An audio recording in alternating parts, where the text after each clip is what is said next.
এই কথাগুলো আমি বলেছিলাম এবং ওখানে যারা ছিলেন তাদেরও অনেকে আমার সঙ্গে সহমত হয়েছিলেন এবং আমি প্রথম বলেছিলাম।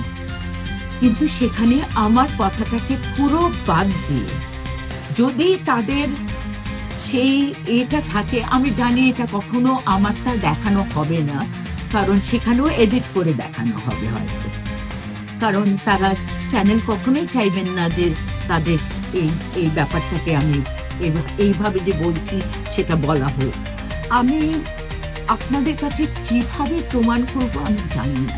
আপনারা যারা আমাকে এতটুকু বিশ্বাস করেন, এতটুকু আমার উপর আস্থা রাখেন, তারা জানেন যে আমি যেটাকে বিশ্বাস করি, আমি নিজের ভেতরের বিশ্বাস থেকে আমি কথাগুলো বলি।